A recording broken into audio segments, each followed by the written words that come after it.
Live Below Your Means, a complete guide. What if you could stop stressing about money forever? Here's the secret. It has nothing to do with how much you earn. That's right. It's not about a bigger paycheck or cutting every little expense. The real key is far more straightforward. Most people overlook it completely. In this video, I'll share 8 decisive steps to mastering the principle that can transform your financial future. Understand what living below your means is. Most people think living below your means is about being cheap, giving up joy, or constantly denying yourself. But what if that's completely wrong? What if living below your means is the key to unlocking the life you've always wanted? The freedom to afford what truly matters to you, and the best part? You don't need to make a fortune to make it work. Let's break it down.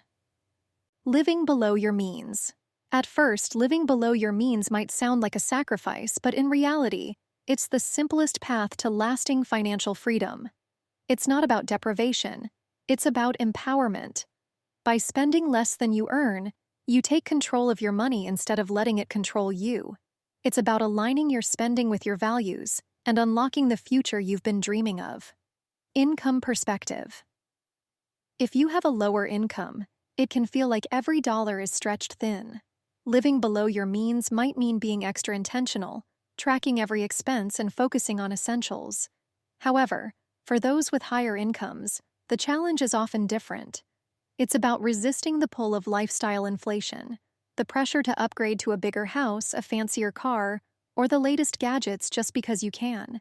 In both cases, the goal is the same: to make choices that free you from financial stress and give you more freedom to enjoy life. Step 2. Understand why you need to live below your means. Why does living below your means matter? If you can afford the payments, isn't that enough? Not quite. Even when it feels manageable, overspending can quietly lead to financial chaos. It's the stress of unexpected bills, the weight of mounting debt, and the endless cycle of living paycheck to paycheck. But here's the good news. Mastering this principle can change everything. Why living below your means matters. We all dream of financial peace, the freedom to live without worrying about money. But overspending can quietly steal that dream away, replacing it with stress, debt, and uncertainty. Spending more than you earn creates a cycle that feels impossible to break. And here's why. The problem: debt isn't just numbers on a statement, it's a heavy burden. Every time you rely on credit cards or loans, that burden grows. For example, a $1,000 credit card balance at 20% interest can balloon quickly if you only make minimum payments, pulling you deeper into the cycle. Emergencies, like a sudden car repair, hit even harder when you don't have savings, forcing you to borrow more. And living paycheck to paycheck? It's a constant juggle, leaving no room for growth, peace of mind, or even a moment to breathe. The solution: it doesn't have to be this way. The answer is simple. Live below your means. Spending less than you earn creates stability and space to breathe. You can start chipping away at debt, avoid borrowing more, and build a foundation for the future you want, whether that's owning a home, starting a business, or retiring on your terms. One small shift, like aiming to save 20% of your income while keeping essentials manageable, can create lasting benefits. It's not just a budget tip. It's the key to transforming your financial life. The reward. Imagine this. An unexpected bill arrives, but instead of panicking, you confidently cover it with your savings. Or picture finally saying yes to the dream you've put off for years. Whether it's traveling, starting a passion project, or investing in your child's education, living below your means unlocks that kind of freedom. It's about breaking free from the paycheck to paycheck cycle and taking control of your future, one intentional choice at a time. Bonus insight. And there's more. Financial stability doesn't just create freedom, it builds confidence.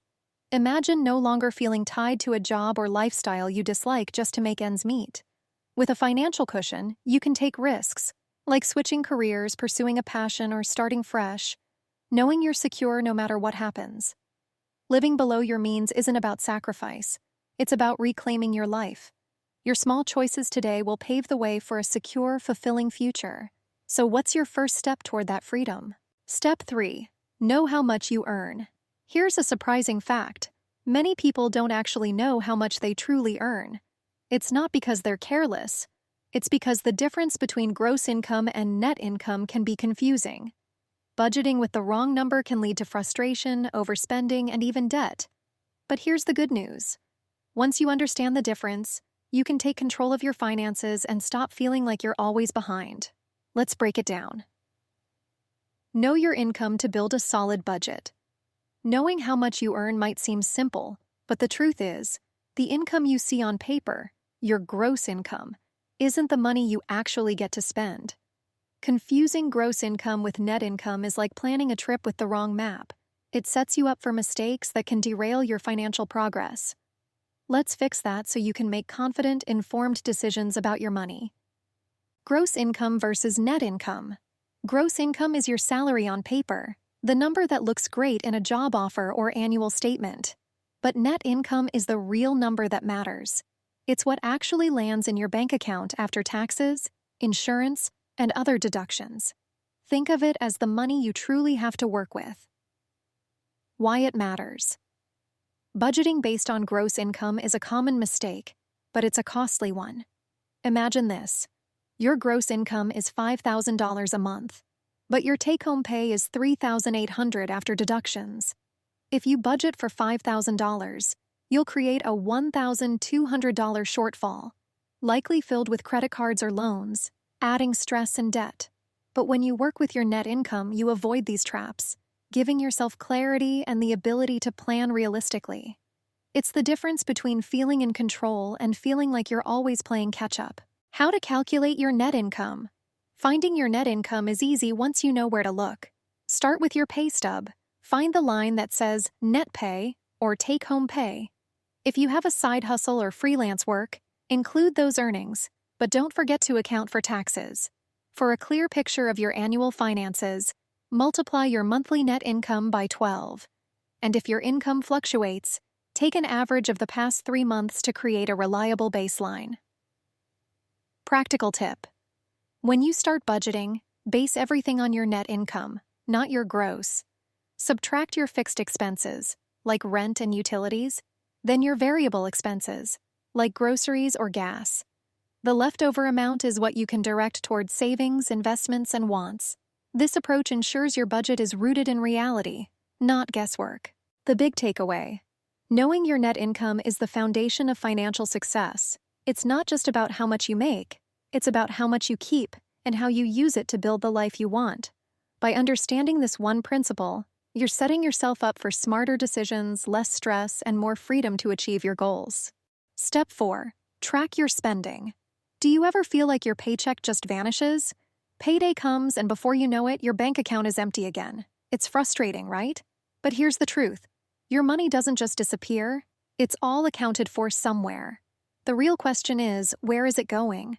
Tracking your spending is like shining a spotlight on your finances, and what you discover might surprise you. Why and how to track your spending. We've all been there, checking our bank account and wondering, where did it all go? The truth is, small expenses like that $10 streaming subscription or your daily coffee habit can quietly drain your budget. Tracking your spending isn't just about crunching numbers. It's about taking control of your money so you can stop feeling helpless and start making every dollar count. Why tracking matters. Tracking your spending opens your eyes to where your money is going, and sometimes it's a wake-up call. Awareness. Those tiny expenses you barely notice, they add up fast. A few $10 charges here and there can snowball into hundreds of dollars gone in a month. Control. Without tracking, your budget feels like a leaky boat. You're constantly bailing out water without knowing where the leaks are. Tracking shows you exactly where the money is slipping away. Accountability. It's like holding up a mirror to your spending habits. Are you living above, at, or below your means? Seeing the truth gives you the power to make changes. How to track your spending. There's no one perfect way to track your spending, just the way that works for you. Prefer customization? A spreadsheet lets you categorize expenses and tailor your tracking. Want automation? Apps like Mint or YNAB sync with your accounts to do the heavy lifting. Like simplicity? A notebook works just as well. Just jot down every expense. Whatever you choose, the golden rule is this: log every expense, no matter how small. That $3 coffee? It counts. So does rent. Once everything is laid out, group your spending into categories like housing, food, and discretionary expenses. This step alone can reveal surprising patterns. What you'll discover. When you track your spending, you might notice patterns. Are you overspending on things you don't even use, like unused subscriptions? Opportunities. Can you redirect that money towards savings or goals, like paying off debt or funding a vacation? Reality checks. Does your spending align with your income?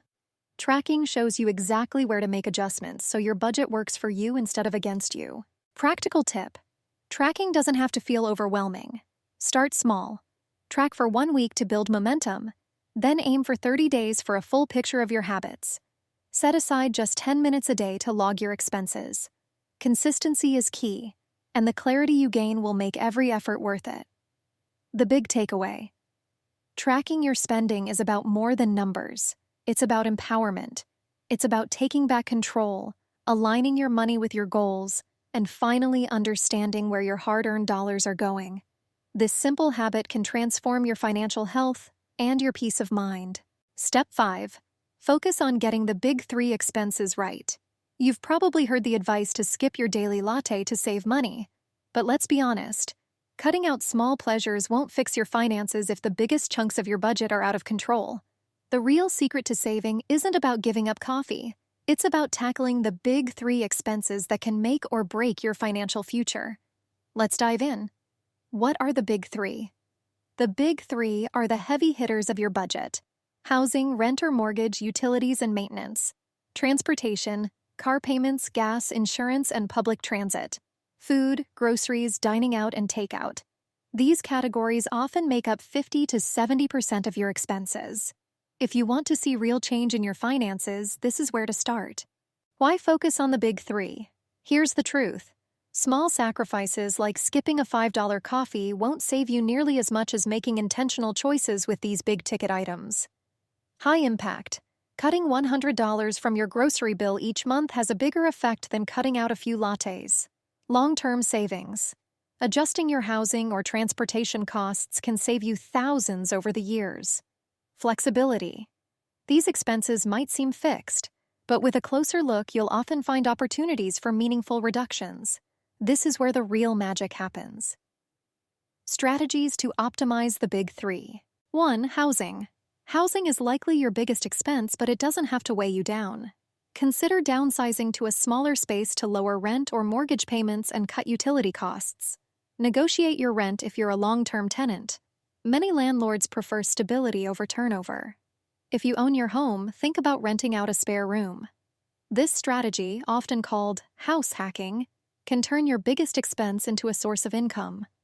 If it's feasible, relocating to a more affordable area could dramatically reduce your housing costs.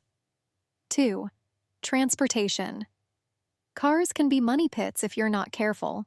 If you live in a city with reliable public transit, switching from car ownership to transit could save you thousands annually on payments, gas, and insurance. If owning a car is necessary, downsize to a used, fuel-efficient vehicle. It's a win-win for your budget and the environment. Carpool or combine errands to reduce gas and maintenance costs. Small changes here can add up. 3. Food. Food is one of the most flexible areas of your budget, and one where thoughtful choices can save you significantly. Plan your meals around weekly sales and use pantry staples to stretch your budget. Cook as much as possible at home. Save dining out for special occasions. Stock up on staples like rice, pasta, and canned goods when they're on sale. Stick to a grocery list to avoid impulse purchases. These intentional choices not only save money, but can also reduce waste. Real-life example. Take Lisa, for example. She realized 40% of her income was going to housing, so she moved into a smaller apartment, saving $500 a month. She also began meal planning, cutting $200 from her food budget.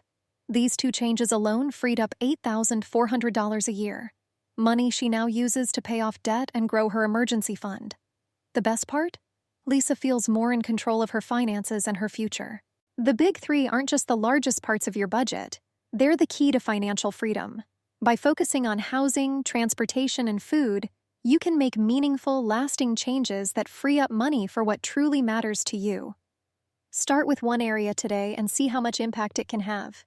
Step 6. Focus on lowering your other need expenses.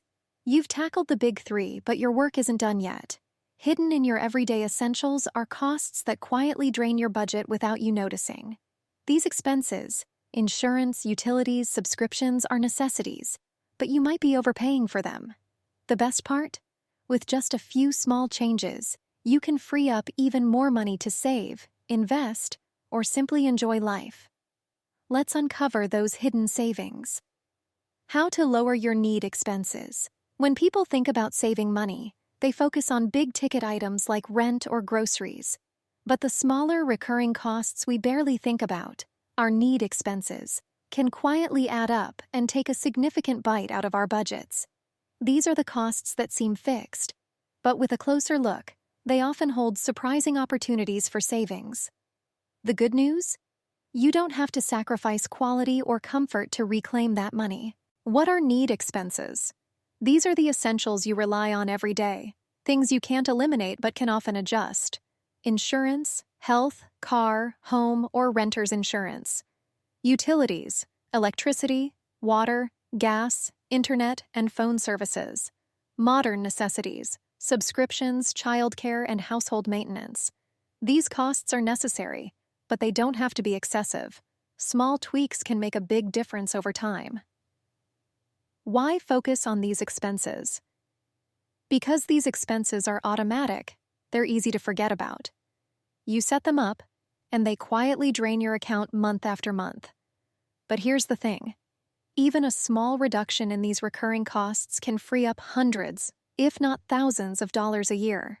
The best part? Many of these changes require minimal effort, but the long-term benefits can be life-changing. Strategies to lower need expenses.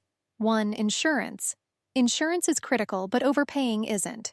Shop around annually to ensure you're getting the best deal. Loyalty is nice, but savings are better. Bundle your policies, like auto and home insurance, to unlock discounts. Consider raising your deductible to lower your premium. Make sure you have enough savings to cover it if needed. Don't forget to ask about discounts for safe driving, auto pay, or loyalty. Sometimes all it takes is asking. 2. Utilities. Utilities might feel fixed, but small changes can add up. Lower your energy bills by switching to efficient bulbs, unplugging unused devices, and adjusting your thermostat. Call your internet or phone provider and negotiate a better rate. Mention competitors' offers. It's often the quickest way to save. If your plan includes services you rarely use, consider switching to a lower tier or prepaid plan. 3. Modern necessities. The subscriptions and services that make life easier can also quietly drain your budget. Audit your subscriptions. Are you still using everything you're paying for? Cancel anything you don't need. Explore childcare options like nanny sharing or co-ops to save without sacrificing quality. Learn to handle small household repairs yourself. It's empowering and can save a fortune in professional fees. Practical tips for success. Start small. Focus on one area, like negotiating your internet bill, and build momentum from there. Track these expenses in your budget to get a clear picture of where your money is going. Then, make it a habit to review these costs annually or biannually to catch opportunities for new savings. Real-life example. Take John, for example. He realized he was overpaying $200 a month on outdated insurance policies. He saved $2,400 a year by shopping around and bundling his auto and renter's insurance. Then, he negotiated his internet bill, shaving off another $300 annually. With just a few phone calls, John freed up $900, money he now puts toward his savings and long-term goals. Lowering your need expenses doesn't mean cutting corners on the essentials you rely on.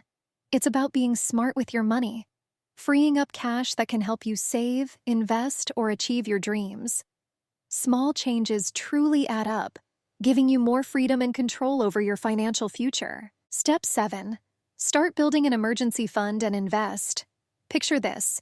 You're driving home and your car starts making an awful noise. You pull into the mechanics and they hand you a $1,200 repair bill. Most people would panic, scrambling for a credit card or a loan to cover the cost. But what if you didn't have to? This step not only ensures you're ready for emergencies like this, but also helps you build long-term financial security. Here's how. Build an emergency fund and start investing. Life has a way of throwing curveballs when you least expect it. A sudden medical bill, a broken appliance, or a car repair can derail your finances and leave you feeling overwhelmed. Imagine if these moments didn't have to bring anxiety or debt. Meet Lisa. A year ago, she found herself unprepared for unexpected expenses, constantly relying on credit cards to stay afloat. But a small change transformed her finances and her confidence.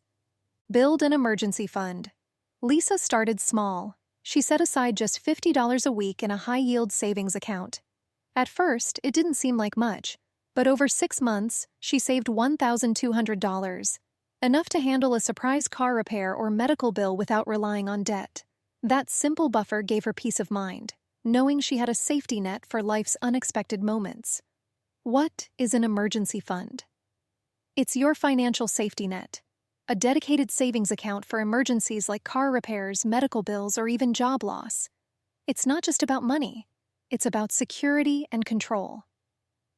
Why it's crucial. Without an emergency fund, one unexpected expense can spiral into debt and financial instability. With one, you can handle surprises calmly, knowing your finances are protected. How Lisa did it. Set a small goal.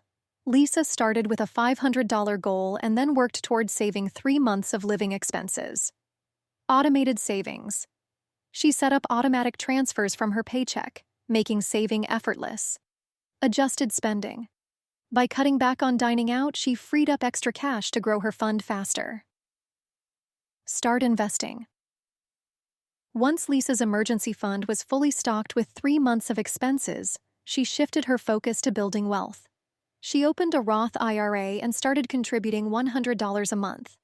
At first, it felt small, but Lisa quickly learned the magic of compound interest. Over time, her investments grew, setting her up for long-term financial success. Why invest after building an emergency fund? Your emergency fund is your shield against short-term surprises, but investments are your ticket to long-term wealth. Unlike traditional savings accounts, investments grow faster thanks to compound interest, multiplying your money over time.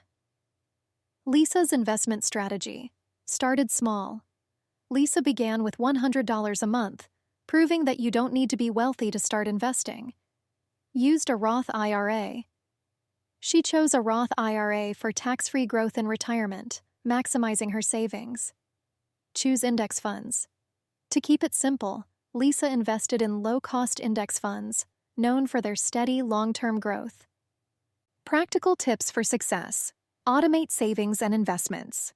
Just like Lisa, set up automatic transfers to make saving and investing a habit. Celebrate progress. Each milestone, like saving $500 or investing your first $1,000, can keep you motivated. Stay consistent. Even small, regular contributions grow significantly over time. The key is to start and stick with it. 1 year later, a year after starting her journey, Lisa's car broke down again. This time, she didn't panic. Her emergency fund covered the repair and her investments continued to grow untouched. That moment solidified her confidence. She wasn't just surviving, she was thriving. And these steps can do the same for you. The big takeaway.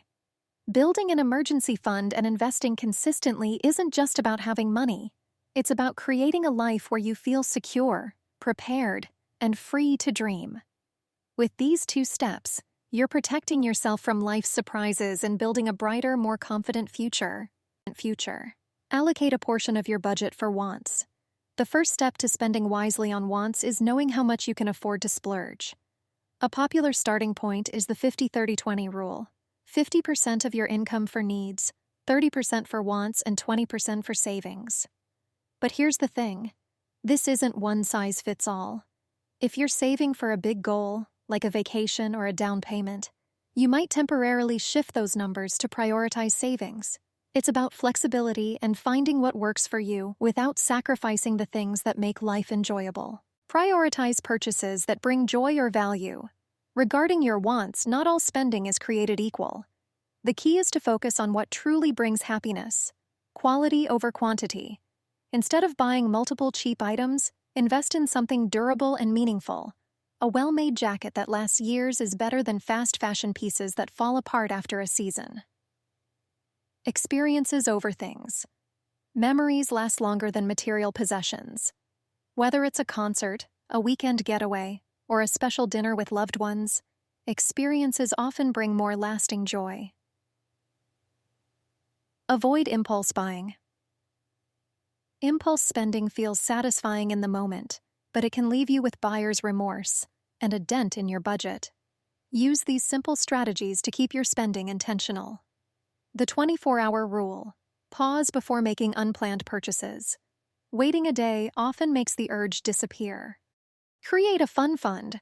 Set aside a specific amount of money for guilt-free splurges. Once it's gone, you know to stop. Do your research, compare prices, read reviews, and ensure you get the best deal for your money.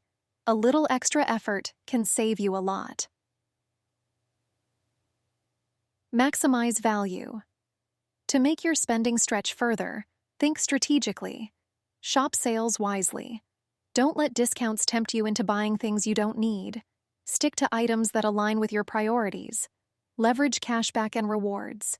Use apps or credit cards that offer cashback or points for purchases you are already planning to make. Consider secondhand.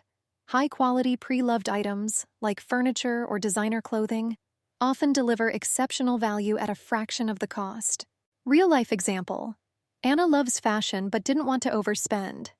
Instead of impulsively buying a $300 wardrobe during a sale, she set a $100 limit and focused on timeless, versatile pieces. She even snagged designer items for a fraction of their original price by shopping secondhand.